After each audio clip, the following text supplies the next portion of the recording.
Hello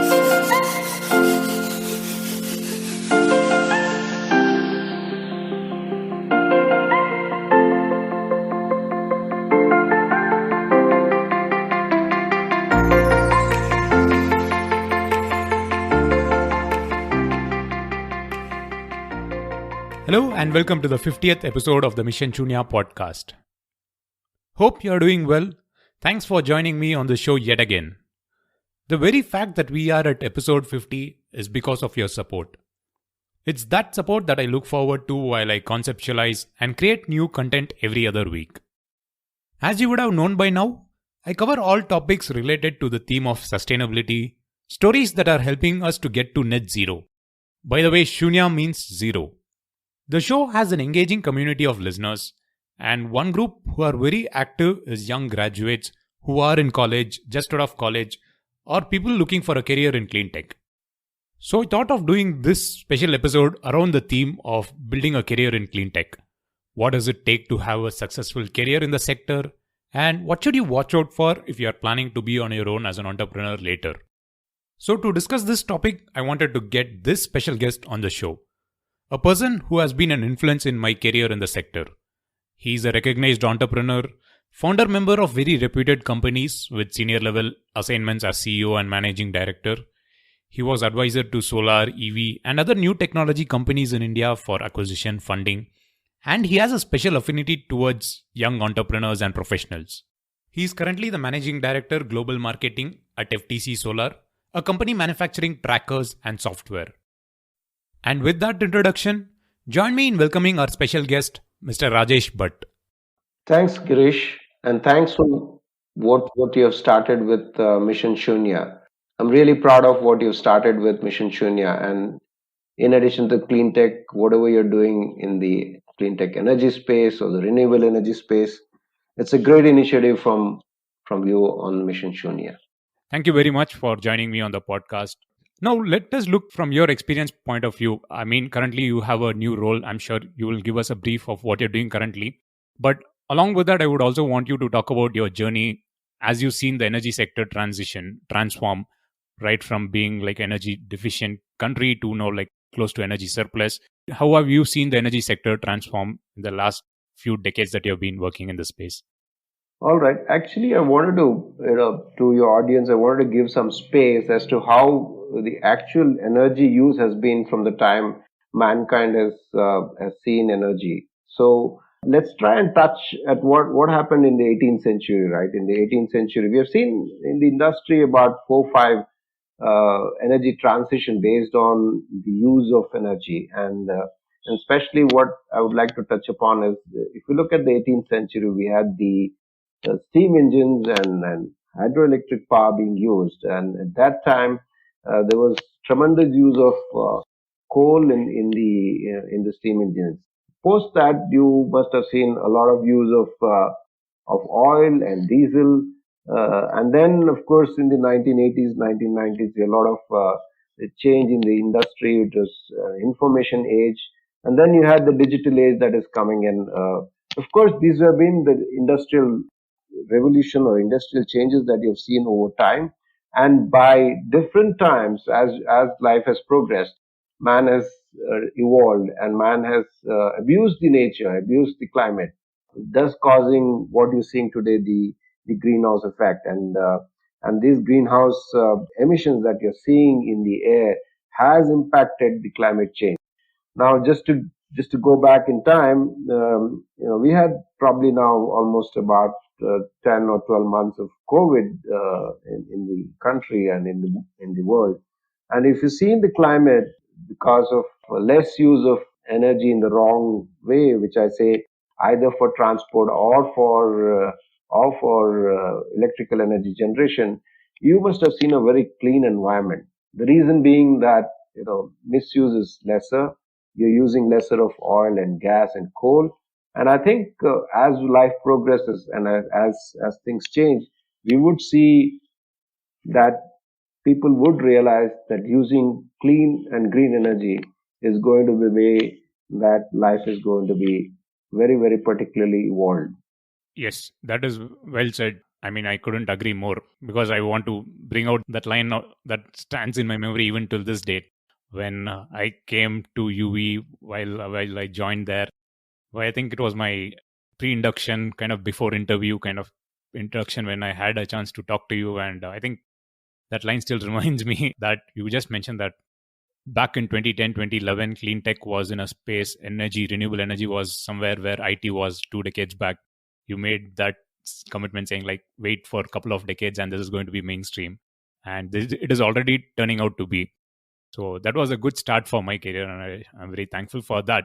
Now, how did your career begin? And I'm sure you made the switch to RE at a later point. So, how did that transition happen? Can you share your story on that? Yeah, so very interesting, right? So just to give you my background, I'm an electrical engineer with a supervisory degree in management from Cornell University. So initially, when I started my career, I was very much involved as a maintenance engineer, and then I moved on to become a sales engineer in a company called Philips India, which with these two assignments of about 5 years brought in a lot of good stuffs, and I think I had the opportunity to work with some of the great mentors in the industry, and they helped me make sure that my career goes in the right way.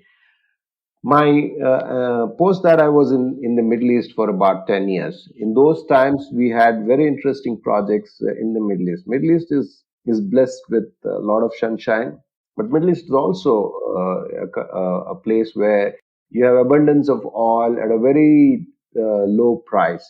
So the option to move to any other form of energy wasn't great, and it was not required because oil was very cheap, right?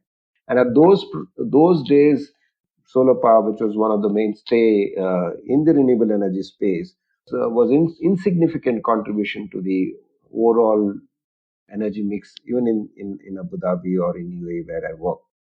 But very interesting applications like telecom applications or cathodic protection application for oil and gas, or helideck lighting, where if you compare to transmit energy through any other form, it would be very expensive. So in these locations where telecom application, let's say in a desert, when the rich used to go on hunting, there was no mode of communication, and there we had put up the telephony, at which time it was an early stage. The GSM had just come into the world, and that was being powered by hybrid solar. But the price that the individual had to pay for this hybrid solar was something like about $10 per watt peak. And from there, today we are at 1/10 of that price. It is a journey which I always enjoyed. Those were the days when applications of solar was compared with conventional energy, and we had to really compare them from a techno commercial concept, in the sense that the concept had to be really valued. So you had to do a life cycle costing to impress upon the customer, to make him understand what is the value that solar can bring in. And that was probably in 1995, 95 to 2000. That was the start of my career in the renewable energy space. Nice. So I guess competing with oil at such high prices was an interesting assignment that I started on. That is an interesting short story about how you got started and competing against oil. But as you moved into 2000s and then solar started to gain more prominence, you came back to India and then you got into starting an operations for a German company in India, and I think you did it twice. So how has that journey been? And I think the second part of the journey is when the cost competition was hit its peak in India and around the world. Yeah. So I came back in 2000, and 2000 I worked at Tata Solar. I was heading their industrial sales for and the type of customers that again we had was telecom, oil and gas, and so it was majorly involved into application oriented use of solar. So which means that which means that again things like wireless local loop. So I was with Tata's for about 4 years. Wireless local loop, which is an application which is, in the remote locations you have wireless local loop as the mode of communication. But how do you power them up? You if you run a power line, it's very expensive. Whereas the same could be served with a 12-watt panel. And the price we sold those 12-watt panel with the system was almost at about I would say 400 or 500 rupees per watt peak. But interestingly, it's still we probably sold around 35,000 units, for wireless local loop application. Similarly, we did VSAT application. We also did lots of road studs and things like that. And application-oriented solar was major in the industrial space. In the domestic space, like solar pumping, solar lighting, it was all government-driven at that point to promote renewable energy use. So in between 2000 and 2004, it was just application oriented use of solar, and probably the market would have been in few megawatts, I would say, because it was promoted by the government. And again, the prices were very high, so usage was very low, right? As time progressed, prices dropped, and in 2006, I was the CEO for a German company, Konergy Sun Technics, where we had the opportunity to do module manufacturing, solar thermal, and various other application again in the industrial space. And so we grew from nothing to about 100 crores in those times, in those years. But again, prices weren't very interesting. We were still at about $4 to $5 per watt peak, and people were never coming closer to use of solar because it could never compete with the conventional energy.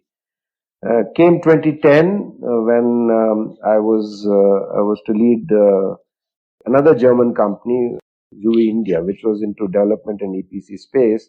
They were very big in Germany, and we had the first honor of bringing them into India.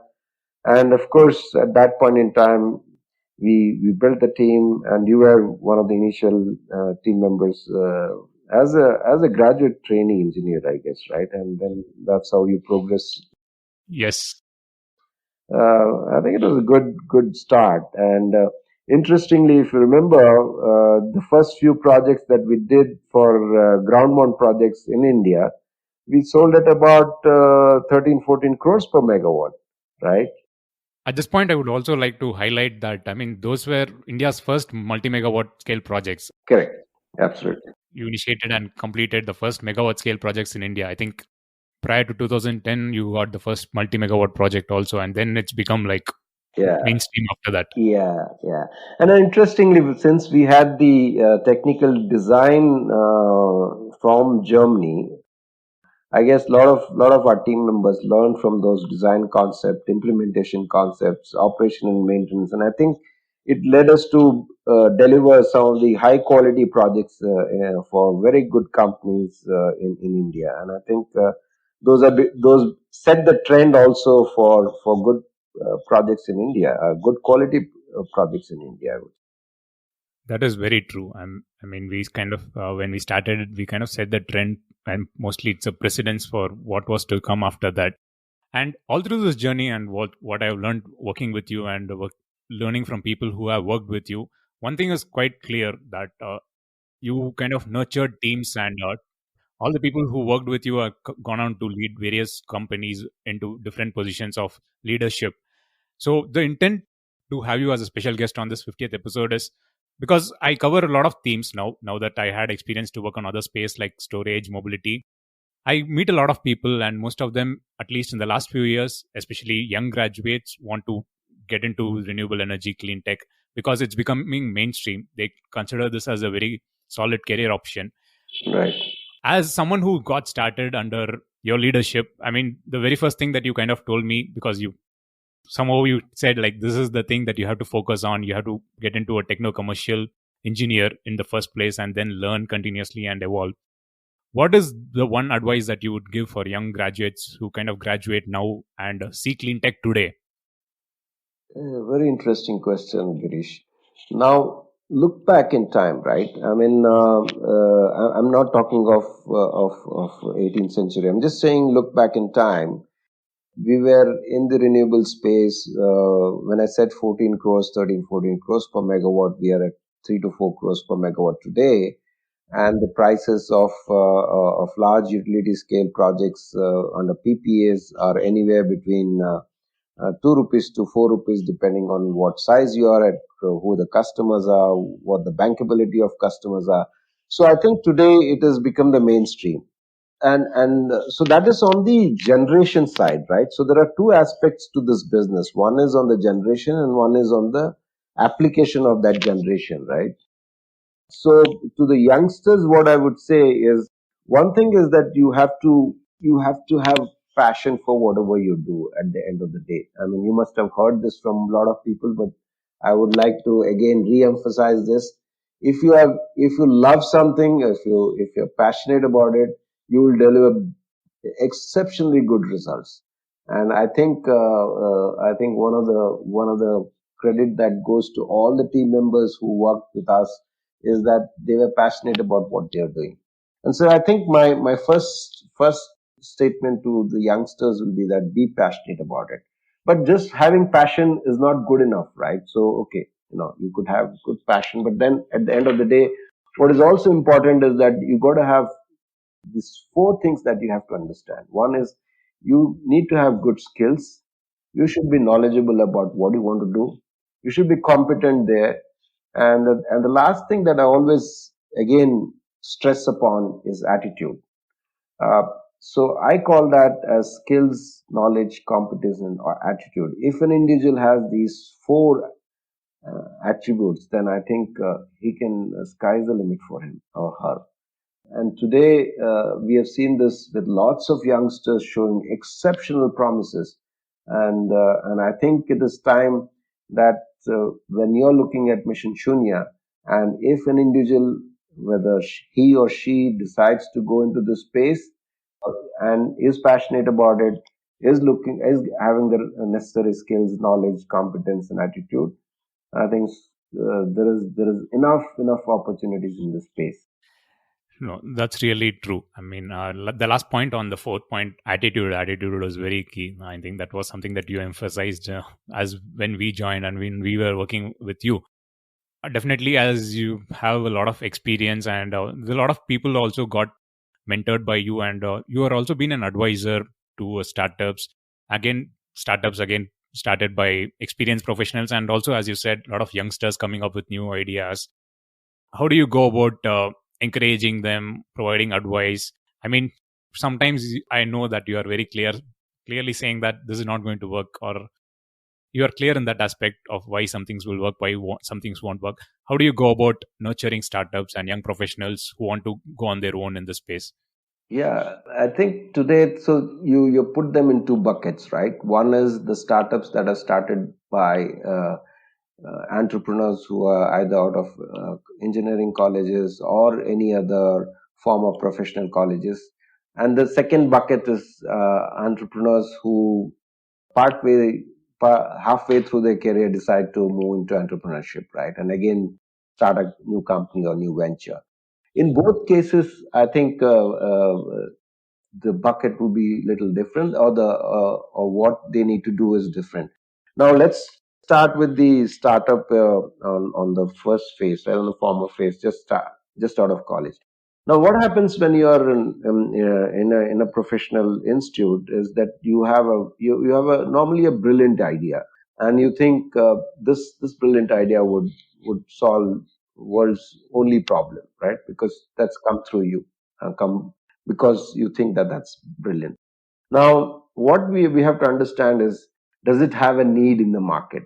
Is the market mature enough to accept whatever idea, whether it is in form of product or is it form of service, is available, and is the need of the hour in the marketplace? Now, if sometimes what happens is some of the products or services come before time and some come after time, right? So when I say before time, if the need is not there and then you introduce that product or service, the acceptability for that product or service is not great, and so you will see your success is not coming to you as you expect. So I think the timing from a product is very important. So that's the first thing that you have to understand.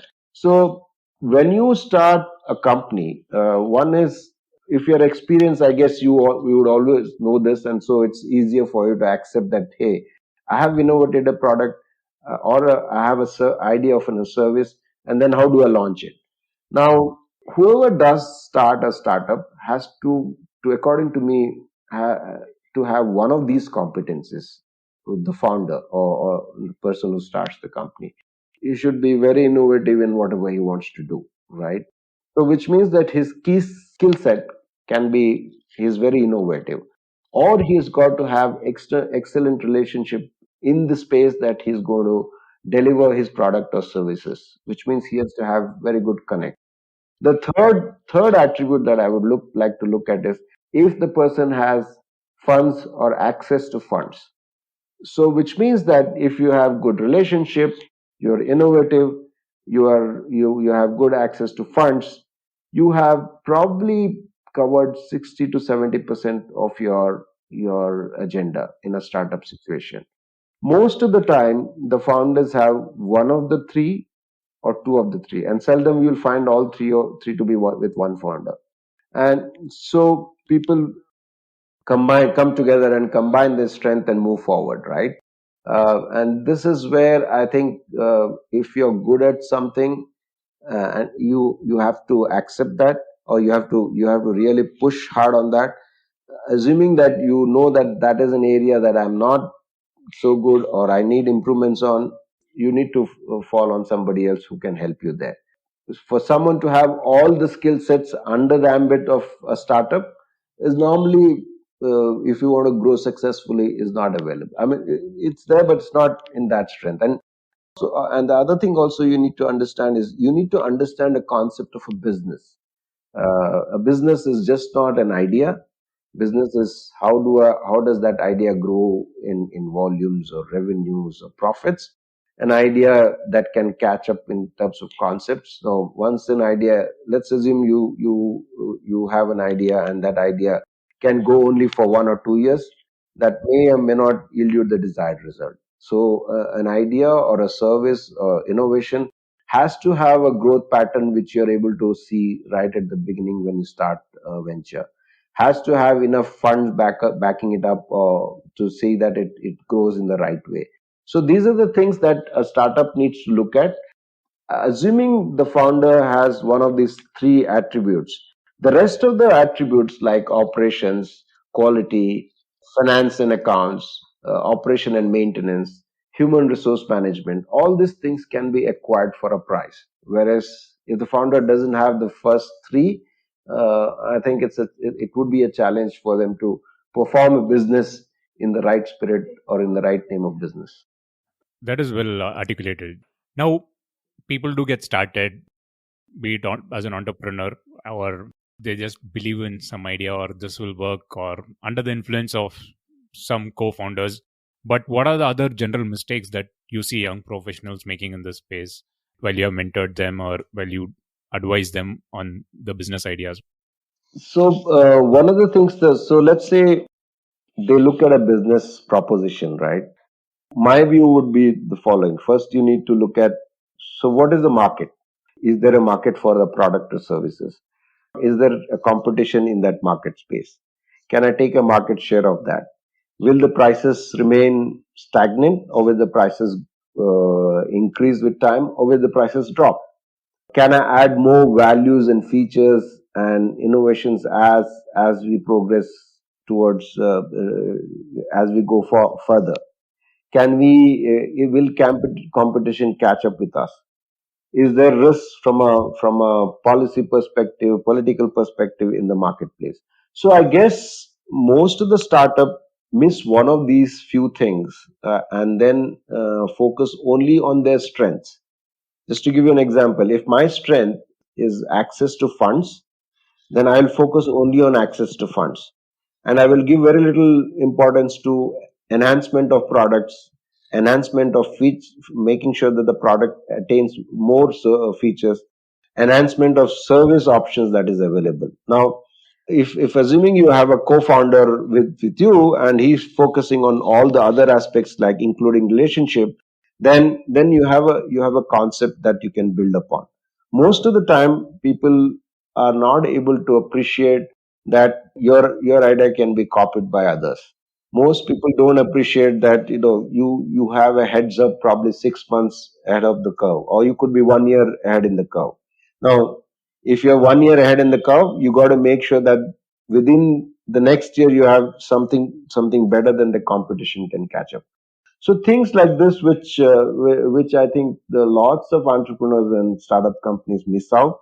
One of the few things miss out, and that's how the business doesn't. So if you see the failure rates in startups are huge, right? The reason is they miss out something. And one of the things that I always believe is that if you're good at something, it's not necessary that you'll be good at everything. And you have to take help from either mentors or co-founders or co-workers or anybody in the ecosystem to make sure that you prosper in the startup that you've started as a venture, as a passion in your life. That is well said. I couldn't agree more on that part where you have to be ahead of the curve, and every idea has an expiry date in this modern world. I mean, everything is quite replicable. So Yeah. you just have to be aware of when is that date for you, and so how quickly you can evolve to the next big idea and how could you pivot. That is well articulated. Now, on another note, for someone who's been transitioning into multiple roles, right from solar, then energy storage, electric mobility, for me the mantra was, like you said early on, get to be a techno commercial engineer. So in whatever space I went, I kind of understood the technical nuances of that and then transitioned to the commercial side of things and then progressed. Now, what would you say are the key skills that young people should have? Because clean tech and sustainability today is quite wide than when I started with solar and storage. So how should young professionals brace up for this? There are a lot of skills that they can acquire and they can move into a lot of spaces, right from recycling, waste management, circular economy, and quite a range of things. So what would be your advice for young professionals in terms of the skill sets that they need to build? So let's look at. I'll try and address that into three segments, right, or three areas, or four. Let me put it in four buckets. So one is the solar, second one is EV, the third one is new technologies, True. and fourth one digital technology to be used in all these above three technologies. Okay. Right. So let's look at the first one. Solar today is modules, inverters, balance of systems, grid connection, and I think there has been enough competence in the country.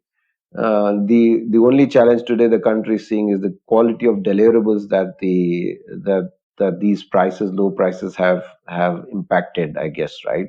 Where we see a lot of times quality is being compromised, and so that's something that has to be fixed. And I think as time progresses, that will get fixed. But in solar today, it has become a game of volume and a game of how do you manage your fund and cash flow, because it is high volume and low margin business today in solar, the basic solar energy business, right? So that's one thing. Second thing is on the EV space. In the EV space, it is just coming up, right? So in the EV space, you will see again three distinct things. One is the actual electric motor vehicle that is coming in. The second is the infrastructure that is coming in, and the third one is the digital connect between the infra and the vehicles, and that's the third space, right? True. So those are the three spaces. In the third space, which is the new and clean technology that is coming up, and I would like to spend some time here because it's just emerging, is the hydrogen generation that is happening, right? So one of the things that you're seeing is that probably solar is being used for electrolysis purposes. There are many new technologies. It is still under proof, but you could generate hydrogen, and hydrogen is then being used for generating energy. And today, techno commercially in time to come. I would say we are probably about 1 or 2 years away, where hydrogen will start taking a larger space in the energy industry. So assuming that you have hydrogen being produced anyway, it could be produced by electrolysis, or it could be there are other new technologies that are coming in, that hydrogen is produced and hydrogen is being used, will make up for firm power. Today, firm power is given out by coal, right? So that is something that we'll also have to look at.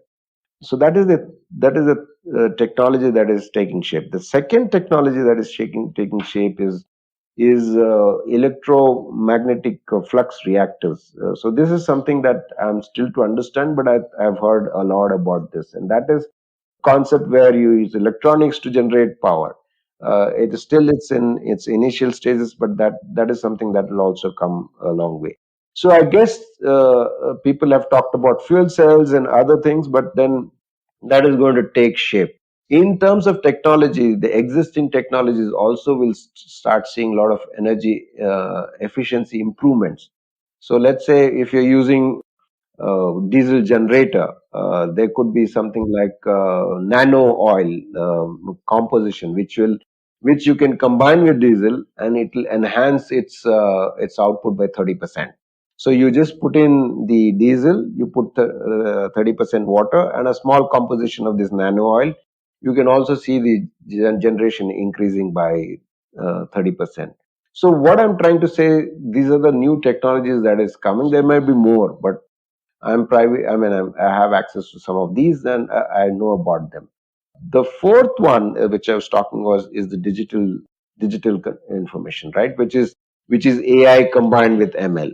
And here, if you see, whether you look at how do I access information about site, right? So currently, what you do is you go to the site, you get information, and then, but in time to come, it will be drones that will be surveying the site and saying, can I survey 4 sites and say which is the best site for me, right? Mm. Second, drones probably could be used for operation and management of the entire plant.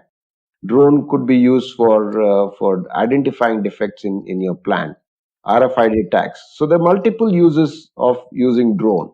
You could also look at activating cleanings by robotics at the site. So these are the things that are coming up in big ways in the digital side in solar space.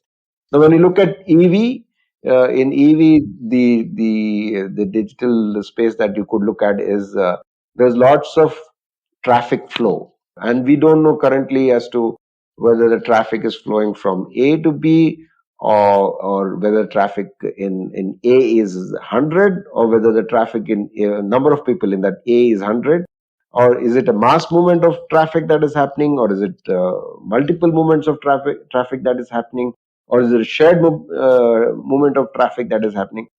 Digital electronics will be able to fix all this. AI will be able to fix all this. But then what will it do? It will optimize the use of how technology is going to be used, how infrastructure is going to be used in time to come. And so I think there's enough space there also for people to dive in. When you look at the larger generation, new technologies, I think what is happening is, again, hydrogen being a very light element, you need to look at technology sensing equipments to make sure that you're able to understand how effectively it can be managed, it can be controlled, it can be delivered, right? So that is the third space.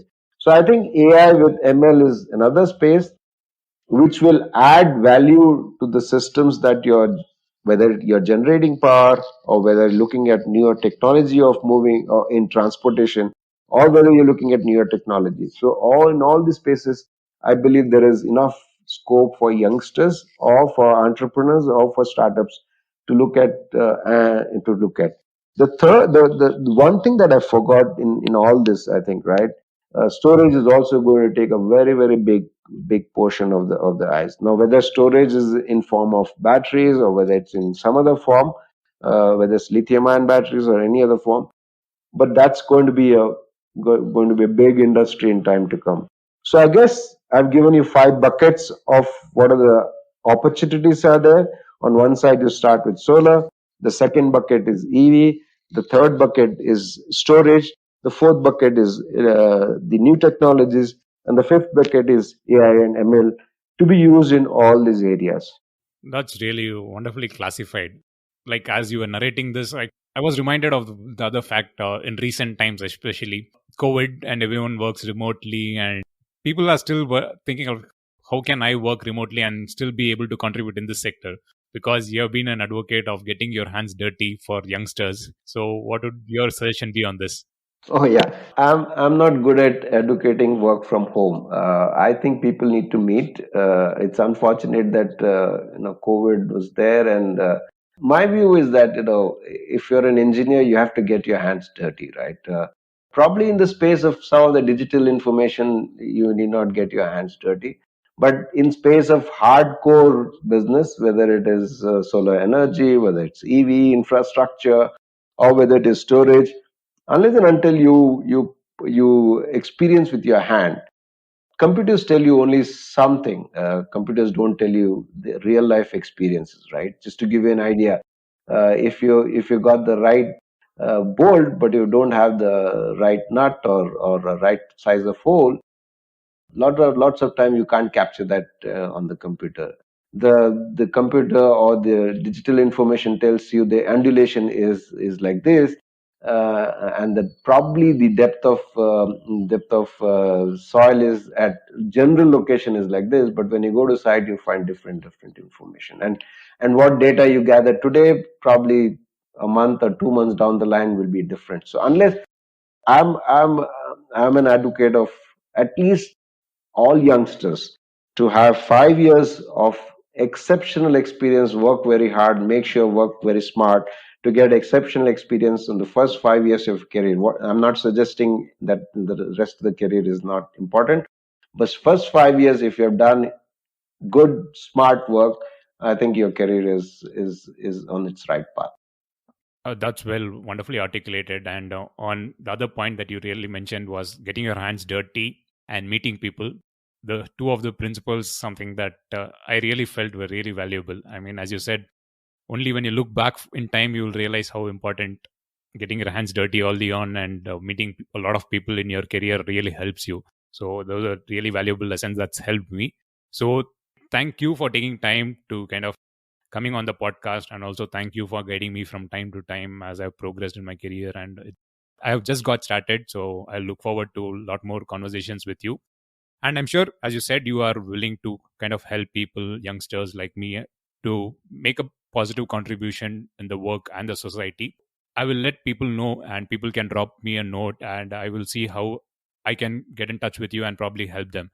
So thank you very much for joining me on the podcast, and it's been a very absolute pleasure to have you on the show. Thanks to everybody for listening to me. So, I hope you enjoyed the conversation and found it insightful.